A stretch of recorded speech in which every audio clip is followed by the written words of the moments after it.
दोस्तों, मैं राकेश आपके अपने चैनल सिलेक्शन फीवर में आपका स्वागत करता हूं। दोस्तों, आज हम साइंस के एक नए टॉपिक जिसका नाम है रोग एवं उपचार यानी डिजीज़ एंड ट्रीटमेंट, उसके बारे में फुल डिस्कस करेंगे और इससे संबंधित top 100 latest previous year questions जो कि हमारे एग्जाम्स में बार बार आते हैं, उस सभी के बारे में फुल डिस्कस करेंगे ताकि एग्ज़ाम से संबंधित इस टॉपिक से जितने भी आपके क्वेश्चंस होते हैं सभी के सभी कवर हो जाए और आपका क्वेश्चन एक भी छूटने न पाए। जैसा कि दोस्तों आपको पता ही होगा कि हाल ही के एग्ज़ाम्स में इस साइंस के टॉपिक में खास करके इस डिजीज़ एंड ट्रीटमेंट से कितने सारे क्वेश्चंस बनने लगे हैं। तो सभी के सभी क्वेश्चंस को आज मैं डिस्कस करूंगा और साथ ही साथ क्वेश्चन से संबंधित जितने सारे एक्स्ट्रा फैक्ट और क्वेश्चंस बनेंगे उसको भी मैं डिस्कस करूंगा और क्वेश्चन के ऑप्शन से संबंधित जितने सारे क्वेश्चंस बनेंगे उसको भी मैं डिस्कस करता हूं, जैसा कि मेरा आदत है, आप जानते ही होंगे। तो दोस्तों, अगर आपको मेरा वीडियो पसंद आता है तो मेरे चैनल को सब्सक्राइब करें, लाइक करें और कमेंट करना बिल्कुल ना भूलें। और एक बात हाँ दोस्तों, अगर आपको मैं कोई भी क्वेश्चन क्यों ना बताऊँ, आपको ऐसा बिल्कुल फील नहीं होगा कि मैं रट रहा हूँ। हर एक क्वेश्चंस को मैं फुल एक्सप्लेनेशन के साथ बताऊँगा जहाँ बताने का होगा और आपके सारे डाउट्स को मैं कंप्लीट करने का कोशिश करूँगा। तो चलिए स्टार्ट करते हैं पहले क्वेश्चन से। आज का पहला क्वेश्चन है कि साल का टीका किस रोग से संबंधित है। तो ये जो साल का टीका है ये आपको पोलियो के टीके से संबंधित है। किससे है? पोलियो के टीके से। अच्छा, ये साल्क था कौन? तो साल्क जो था एक वैज्ञानिक नाम था जिसका नाम पूरा क्या था? Jonas Salk. क्या नाम था? जोनास साल्क नाम था और इसी ने पोलियो के टीके की खोज किया था। उसी के नाम पर साल्क का टीका नाम इसका रखा गया। तो ये हो गया। चलिए, इसके ऑप्शन से संबंधित कुछ क्वेश्चन है जो कि हम जान लेते हैं। पहला ऑप्शन इसमें आता है चेचक से। तो आपको जैसा कि आपको पता ही होगा, चेचक के टीके का खोज किसने किया था? तो वो किया था एडवर्ड जेनर ने। किसने किया था? एडवर्ड जेनर ने। चलिए, ये हो गया। अगला ऑप्शन इसमें आ जाता है मेनिंजाइटिस। तो जैसा कि आपको पता ही होगा, मेनिंजाइटिस एक प्रकार का रोग है जो कि हमारे मस्तिष्क से संबंधित होता है। तो चलिए दोस्तों, अगला क्वेश्चन के बारे में देखते हैं। अगला क्वेश्चन है आपको, मलेरिया से कौन सा अंग प्रभावित होता है? तो मलेरिया से जो अंग प्रभावित होता है वो है प्लीहा। क्या है? प्लीहा। चलिए, अच्छा, ये प्लीहा को और क्या कहा जाता है? इसको आरबीसी का कब्रिस्तान भी कहा जाता है। क्या? आरबीसी का कब्रिस्तान या कब्रगाह भी किसको कहा जाता है? ये प्लीहा को ही कहा जाता है।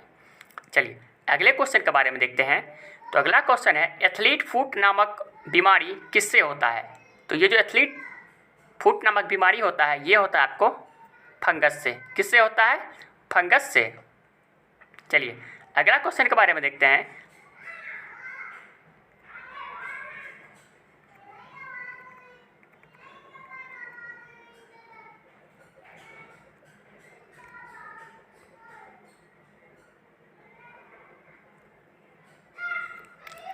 चलिए, अगला क्वेश्चन के बारे में देखते हैं। अगला क्वेश्चन है इसमें, ट्यूमर की पहचान के लिए किस रेडियोधर्मी समस्थानिक का प्रयोग किया जाता है? तो जो ट्यूमर की पहचान के लिए आर्सेनिक 74 यानी आर्सेनिक 74 का प्रयोग किया जाता है। किसका? आर्सेनिक 74 का। अच्छा, चलिए, इसके ऑप्शन से संबंधित कुछ क्वेश्चन हमको दिखाई दे रहा है जिसको मैं डिस्कस कर रहा हूँ। पहला है इसमें कोबाल्ट 60। तो कोबाल्ट 60 जो होता है ये कैंसर से संबंधित एक जांच होता है। क्या? कैंसर से संबंधित एक जांच होता है कोबाल्ट 60 और उसी में इसका प्रयोग किया जाता है। अच्छा, अगला आ जाता है इसमें ऑप्शन सी, आयोडीन 131। आयोडीन 131 से क्या होता है? इससे थायराइड से संबंधित जो भी समस्याएं होती है उसका जांच किया जाता है। किससे? आयोडीन 131 से। चलिए, तो ये हो गया। अगले क्वेश्चन के बारे में देखते हैं। अगला क्वेश्चन है आपको कि हृदय की धड़कन किस तत्व के द्वारा नियंत्रित की जाती है? तो हृदय की जो धड़कन है ये आपको पोटेशियम के द्वारा नियंत्रित की जाती है। किससे? पोटेशियम के द्वारा नियंत्रित की जाती है। चलिए, अगला क्वेश्चन है इसमें, एड्स के परीक्षण के लिए कौन सा टेस्ट किया जाता है? तो एड्स के परीक्षण के लिए एलिसा टेस्ट किया जाता है। कौन सा? एलिसा टेस्ट किया जाता है। अच्छा, चलिए, अगला इससे ऑप्शन से संबंधित क्या क्वेश्चन है? पहला है आपको विडाल टेस्ट। तो ये जो विडाल टेस्ट होता है ये आपको टाइफाइड बुखार के टेस्ट के लिए किया जाता है। किसके लिए? टाइफाइड बुखार के टेस्ट के लिए विडाल टेस्ट किया जाता है। अगला है इसमें बीएमडी टेस्ट। सबसे पहले बात, बीएमडी का फुल फॉर्म जान लीजिए। इसका मतलब होता है बोन मिनरल डेंसिटी। क्या होता है? Bone mineral density. अच्छा, ये किस में होता है? तो इसका मतलब होता है इसमें हड्डियों के मजबूती से संबंधित जो भी टेस्ट होता है उससे किया जाता है। जैसे किसी का हड्डी कमज़ोर हो जाता है या उसको हड्डी में बहुत दर्द करता है या उसको हड्डी से कोई भी प्रॉब्लम्स होता है तो उसके लिए जो जांच किया जाता है तो ये बीएमडी टेस्ट किया जाता है। कौन सा? बीएमडी टेस्ट किया जाता है। चलिए अगला क्वेश्चन के बारे में देखते हैं। अगला क्वेश्चन है मनुष्य नेत्र की मोतियाबिंद की शल्य क्रिया में शल्य चिकित्सक किसे हटाता है? तो ये जो मोतियाबिंद जो होता है उस ऑपरेशन में क्या हटाता है? लेंस के अतिरिक्त मांसपेशी। लेंस मनुष्य का जो आँख होता है उसमें अतिरिक्त मांसपेशी होता है। मोतियाबिंद का जो ऑपरेशन होता है तो उसमें उसको हटा दिया जाता है। तो यही कहना चाह रहा है। चलिए अगला क्वेश्चन है इसमें से निम्नलिखित में से कौन सा बर्ड फ्लू वायरस है जिसे एवियन फ्लू वायरस भी कहा जाता है? तो ये बर्ड फ्लू वायरस है आपको H5N1। क्या है? H5N1 ये है बर्ड फ्लू वायरस जिसको क्या कहा जाता है? एवियन फ्लू भी कहा जाता है। चलिए दोस्तों अगला क्वेश्चन देखते हैं। अगला क्वेश्चन है पुरुष के मरकरी के विषाक्तन से कौन सा रोग होता है? तो पुरुष में जो मरकरी के विषाक्तन से रोग होता है वो हो जाता है आपको मिनी माता। क्या होता है?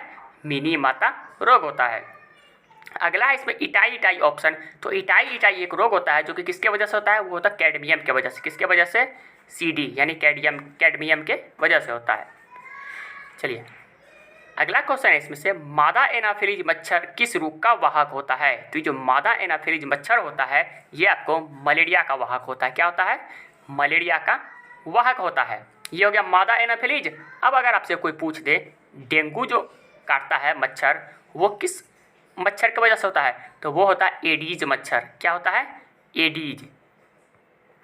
देखिए डेंगू अगर हो तो एडीज मच्छर से होगा और मलेरिया हो तो मादा एनाफिलीज मच्छर। इसमें कन्फ्यूज नहीं होना है। इसमें स्टूडेंट बहुत कन्फ्यूज होता है।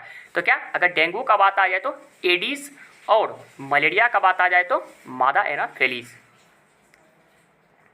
चलिए अगले क्वेश्चन के बारे में देखते हैं। तो अगला क्वेश्चन है इसमें से कैडमियम प्रदूषण किससे संबंधित है? तो अभी जस्ट अब पीछे पढ़े हैं कैडमियम किससे संबंधित है? इटाई से। क्या? इटाई से। और ये कैडमियम में होता क्या है? हड्डी से संबंधित रोग होता है जिसमें हड्डियां कमजोर हो जाती है। चलिए अगला क्वेश्चन है इसमें माइकोबैक्टीरियम लेप्री है। ये जो माइकोबैक्टीरियम लेप्री है एक दंडाणु है। इसका मतलब तो आप लोग समझे होंगे नहीं। तो देखिए बैक्टीरिया जो होता है उसका अलग अलग प्रकार का आकार होता है। क्या होता है? उसका अलग अलग प्रकार का आकार होता है। उसमें कोई बैक्टीरिया होता है गोल होता है, कोई सर्पिल आकार का होता है, कोई दंडाणु होता है। दंडाणु को कहा जाता है क्षर आकार का। कैसा? क्षरनुमा होता है। और इसको बैसिलस कहा जाता है। क्या कहा जाता है? बैसिलस कहा जाता है। चलिए ये हो गया। अगला देखिए कुछ बैक्टीरिया होता है जो कि गोल होता है उसको कहा जाता है कोकस। आपको पूछ देगा ऐसा बैक्टीरिया जिसका आकार गोल होता है उसको क्या कहते हैं? उसको कोकस कहा जाता है। चलिए एक और आ जाता है ऐसा बैक्टीरिया जिसका आकार सर्पिल होता है उसको क्या कहा जाता है? तो उसको कहा जाता है स्पाइरिला। क्या? स्पाइरिला। चलिए अगले क्वेश्चन के बारे में देखते हैं। कवक द्वारा पैदा किया जाने वाला सामान्य पादप रोग है।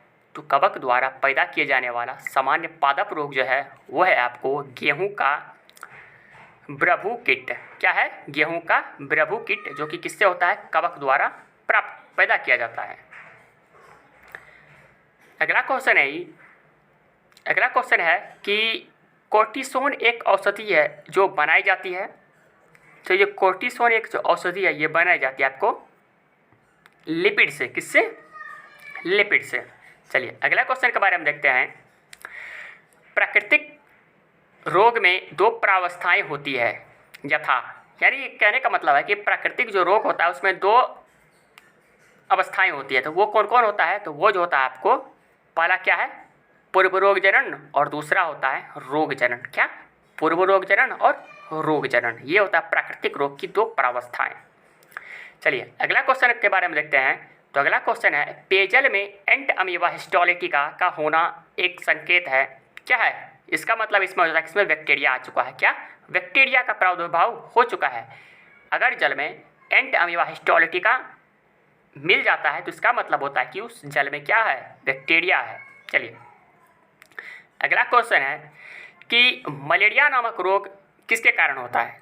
तो जो मलेरिया नामक रोग होता है ये होता है गोल कृमि के कारण। अभी पढ़े थे गोल कृमि। अच्छा, ये किस मच्छर के काटने से होता है? ये काटने से होता है मादा एनाफिलीज के मच्छर के काटने से। और ये होता क्या है? ये परजीवी होता है। क्या होता है? परजीवी, जो कि मादा एनाफिलीज मच्छर के काटने से होता है। अच्छा, डेंगू किस मच्छर के काटने से होता है? तो वो होता है एडीज मच्छर के काटने से। किसके? एडीज। चलिए अगला क्वेश्चन के बारे में देखते हैं। अगला क्वेश्चन है, डाउन सिंड्रोम नामक आनुवांशिक विकार किसके कारण होता है? तो ये जो डाउन सिंड्रोम नामक आनुवांशिक बीमारी होता है ये होता है गुणसूत्र की संख्या में परिवर्तन के कारण। किसके कारण? गुणसूत्र की संख्या में परिवर्तन के कारण डाउन सिंड्रोम होता है। चलिए अगला क्वेश्चन देखते हैं कि सामान्य जुकाम किस वायरस के कारण होता है? तो सामान्य जुकाम जो है ये रीनो वायरस के कारण होता है। क्या? रीनो वायरस के कारण होता है ये सामान्य जुकाम। चलिए अगला इसमें ऑप्शन सब देख लेते हैं। पहला है कोरोना वायरस, ये तो कोविड-19 के कारण होता है। किसके कारण? कोविड-19 के कारण। अच्छा, अगला इसमें ऑप्शन है वेरियोला। तो ये जो वेरियोला होता है ये किस वायरस के कारण होता है? ये वेरियोला ये एक वायरस है, इसके कारण कौन सा रोग होता है? चेचक होता है। कौन? चेचक। आपसे पूछ देगा चेचक रोग जो होता है वो किस वायरस के कारण होता है? वो वेरियोला वायरस के कारण होता है। अगला ऑप्शन है इसमें मम्प्स। मम्प्स गलसुआ रोग होता है जो कि वायरस के कारण होता है, जिसमें गाल एक साइड फूल जाता है, उसी को मम्प्स कहा जाता है। हिंदी में इसको गलसुआ भी कहा जाता है, जो कि किसके वजह से होता है? मम्प्स वायरस के कारण होता है। चलिए अगला क्वेश्चन है इसमें, ग्लूकोमा किस अंग का रोग है? सिंपल बात है, ये आँख का रोग है। किसका रोग है? आँख का। चलिए अगला क्वेश्चन है, स्कर्वी किस विटामिन की कमी से होता है? तो ये स्कर्वी है विटामिन सी की कमी से होता है। किसके कमी से? विटामिन सी की कमी से। अगला ऑप्शन है विटामिन ई की कमी से क्या होता है? तो विटामिन ई की कमी से अभी तक आप लोग पढ़ रहे थे जनन क्षमता में कमी, वो तो होता ही है, लेकिन विटामिन ई की कमी से हार्ट अटैक भी होने का और ब्रेन हेमरेज का भी खतरा रहता है। किसके? विटामिन ई की कमी से हार्ट अटैक और ब्रेन हेमरेज का। अच्छा, अगला ऑप्शन है इसमें विटामिन डी। तो विटामिन डी की कमी से कौन सा रोग होता है? रिकेट्स। कौन सा होता है? रिकेट्स। चलिए अगला क्वेश्चन के बारे में देखते हैं। अगला क्वेश्चन है, कौन सी हार्मोनल बीमारी है? तो ये हार्मोनल बीमारी जो है ये है आपको घेंघा। अच्छा, आपसे ये पूछते हैं घेंघा किसके कमी से होता है? तो ये आयोडीन की कमी से होता है। किसके कमी से? आयोडीन की कमी से क्या होता है? घेंघा होता है। चलिए अगला क्वेश्चन के बारे में देखते हैं। अगला क्वेश्चन है, टर्नर सिंड्रोम होता है।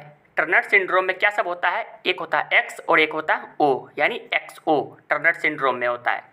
चलिए अगला क्वेश्चन है इसमें, हीमोफीलिया रोग है जो हीमोफीलिया रोग क्या है? तो हीमोफीलिया रोग क्या है? एक अनुवांशिक तथा लिंग सहलग्न रोग है। क्या है?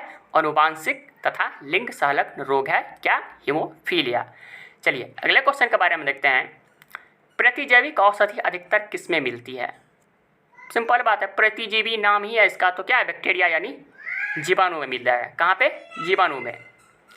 चलिए अगला क्वेश्चन देखते हैं। अगला क्वेश्चन इसमें, वायरस की सर्वप्रथम खोज किसने की थी? वायरस विस्की यानी लेवांडोविस्की ने। किसने? लेवांडोविस्की ने किया था वायरस का खोज।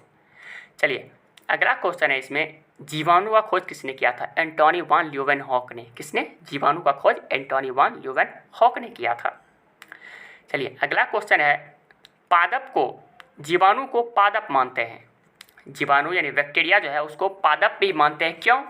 क्योंकि इसमें दृढ़ कोशिका भित्ति भी होता है। क्या होता है? कोशिका भित्ति होता है, जिसके वजह से हम इसको क्या मानते हैं? पादप भी मानते हैं। चलिए अगला क्वेश्चन देखते हैं। अगला क्वेश्चन है, वायरस को सजीव कहा जाता है। वायरस को सजीव कहा जाता है क्योंकि यह संख्या में बढ़ते रहते हैं। सिंपल बात है, संख्या में वायरस ऐसे तो ना ही ये सजीव है या ना ही ये निर्जीव है, लेकिन यह सजीव भी है एक तरीक़ा से और एक तरीक़ा से निर्जीव भी है। अगर ये बाहर में कहीं पड़ा है तो ये निर्जीव है, अगर किसी व्यक्ति में इंटर कर गया, प्रवेश कर गया, तो ये सजीव की तरह काम करने लगता है, क्योंकि ये अपना संख्या बढ़ाने लगता है मल्टीपल वे में। तो इसलिए इसको कहा जाता है, वायरस को सजीव किस कंडीशन में कहा जाता है? जब यह किसी व्यक्ति के शरीर में प्रवेश कर जाता है और अपनी संख्या में वृद्धि करने लगता है। अगला क्वेश्चन है इसमें से वायरस रोग है, तो वायरस रोग इसमें कौन सा? इन्फ्लुएंजा है। बाकी डिप्थीरिया, टाइफाइड और हैजा एक बैक्टीरिया से रोग होने वाला रोग है। किससे? बैक्टीरिया से। चलिए अगला देखते हैं, इसमें वायरस होते हैं, तो वायरस जो होता है अकोशिकीय होता है, ना ही एक कोशिकीय होता है ना बहुकोशिकीय होता है, इसमें कोई कोशिका ही नहीं होता है, इसलिए वायरस को अकोशिकीय कहा जाता है। चलिए अगला क्वेश्चन है एड्स का कारण है। देखिए जब भी कोई एड्स कराने जाइएगा, अगर किसी व्यक्ति में एड्स हो जाता है तो उसके जांच में एक टेस्ट का रिजल्ट आता है जिसका नाम होता है HTLV3। इसी के वजह से पता चलता है कि व्यक्ति में एड्स है। क्या? HTLV3। इसी के वजह तरीका से पता चलता है कि एड्स है। चलिए अगला क्वेश्चन है इसमें ग्वाइटर अथवा थायराइड ग्रंथि की अस्वाभाविक वृद्धि निम्न की कमी से होता है, तो किसकी कमी से? वो आयोडीन की कमी से। सिंपल बात है, घेंघा रोग, उसी को ग्वाइटर हिंदी में कहते हैं, सॉरी इंग्लिश में ग्वाइटर, हिंदी में घेंघा। चलिए अगला क्वेश्चन है इसमें कि बैक्टीरियोफेज क्या है, तो बैक्टीरियोफेज एक ऐसा फेज होता है जिसमें वायरस किसी जीवाणु का भक्षण करता है। क्या है? वायरस जो जीवाणु का भक्षण करता है बैक्टीरियोफेज कहलाता है।